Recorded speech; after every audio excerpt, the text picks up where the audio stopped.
Chicago Mayor Lori Lightfoot, the ultra-leftist disaster of this once great city, is officially gone after just a single term. She's one and done, but her defeat goes way beyond the mayor's office. We're going to see precisely how her political humiliation is nothing less than a foretaste of the inevitable defeat of woke liberalism itself. You're not going to want to miss this.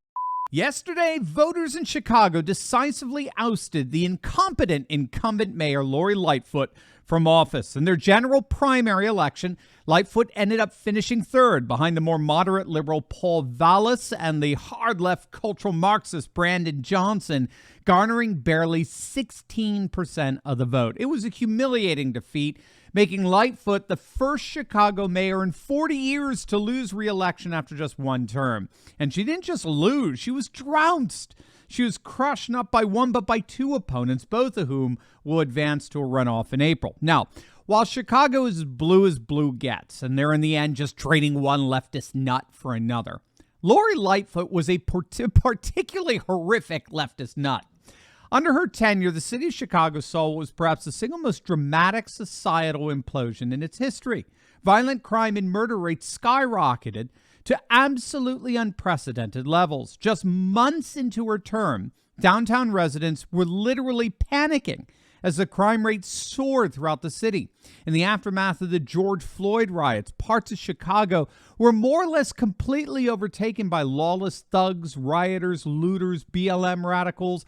At one point, there was nothing less than a full invasion of what's called Chicago's Magnificent Mile, which is Chicago's premier commercial district made up of upscale restaurants, posh hotels. They had hundreds of thugs reportedly sweeping through the Magnificent Mile and other parts of downtown Chicago, smashing windows, looting stores, confronting police. At one point, the rioting and looting in the Magnificent Mile area prompted law enforcement to raise the city's bridges in order to prevent people from traveling downtown. Needless to say, there were reports that businesses were packing up and leaving the city. Under Lightfoot, Chicago is almost $1 billion in the red. They're economically imploding. They're culturally imploding. They're socially imploding. And why? Well, you know the answer. Everything woke what? Everything woke turns to shit, okay? That's right. Everything woke turns to dung in the King James version.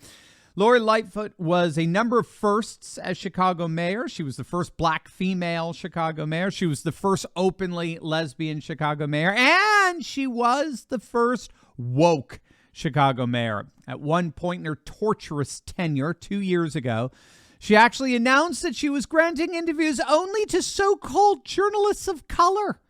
Local reporters from NBC5 Chicago reported that they were denied interview requests with the mayor, astonishingly, because the reporters were the wrong skin color. And when confronted with this appalling accusation that she rejected interview requests based solely on the reporter's race, Lightfoot not only admitted to the practice, but actually doubled down on it, tweeting out, quote, "It's a shame that in 2021, the City Hall press corps is overwhelmingly white in a city where more than half of the city identifies as Black, Latino, Asian American, or Pacific Islander or Native American. Diversity and inclusion is imperative across all institutions, including media. In order to progress, we must change." Tucker Carlson actually called Lightfoot, quote, "a monster" in response to that. And he likened her and her racist ideology to that of Nazi fascism. But if Tucker thought that such logic would even remotely persuade the leftist activists disguised as journalists in the mainstream Marxist media, he was sorely mistaken. Literally on cue, so-called media journalists went on the attack, not against Mayor Lightfoot, but against Tucker. Take a look at this headline from the leftists at the Daily Beast. Tucker Carlson whines that monster Lori Lightfoot would happily round up white people for punishment. Politico reported that Lawrence Balaton, executive director of American Jewish Committee Chicago, called Tucker's commentary, quote, "disgusting and evil." In fact, a number of so-called journalists actually praised Mayor Lightfoot. Mary Mitchell of the Chicago Sun-Times publicly commended Lightfoot for bringing awareness to the media's lack of diversity. It's obvious with such headlines and commentary that the legacy media has clearly gone off the Marxist deep end. But that's precisely why, in the end, they are guaranteeing their own demise. Even fellow liberals are admitting that this woke mind virus is guaranteeing the left's ultimate defeat. You're going to love this. And you know what else you're going to love? A t-shirt just like this one, but you got to act fast. Our merch store is getting a huge makeover. We got brand new designs coming to the Turley Talks merch store in the next month, and that means we need to make room. So if you want a cool shirt like this one, you need to click on that link below right now. All the top designs featured on the store.turleytalks.com site are limited quantity and won't be available for long. So make sure you click on that link below right now and grab one of these incredible designs for yourself or a fellow patriot and stand boldly for truth. Don't miss out on owning one of these amazing designs before they disappear forever. Click on that link below or go to store.turleytalks.com. Former British Liberal leader Tony Blair is warning his fellow leftists that they are indeed in danger of going extinct.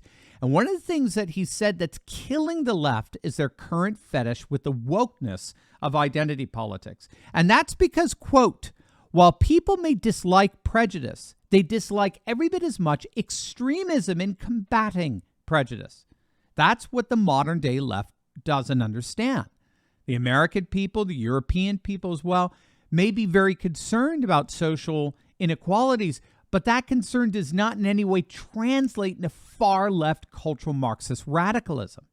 And so the left, in actually defending practices that are indicative of the very racism that they supposedly denounce, the left is losing. And that's the assessment of one of the most successful liberal politicians of the last 30 years, Tony Blair. Every time the mainstream media defends this radical nonsense, they hammer another nail in the coffin of the political left. And again, this critique, this warning is coming from fellow leftists. So all this means is that Lori Lightfoot's political fall really does appear to be a harbinger of what's to come for woke liberalism itself. According to some of their own ilk, Lightfoot's demise is but a foretaste of the day when her ideology as a whole implodes. As always, make sure to smack that bell and subscribe button. You'll definitely want to check out my latest video on Greta Thunberg getting exposed. She is utterly finished. You're going to absolutely love this. So make sure to click on the link, and I'll see you over there. God bless.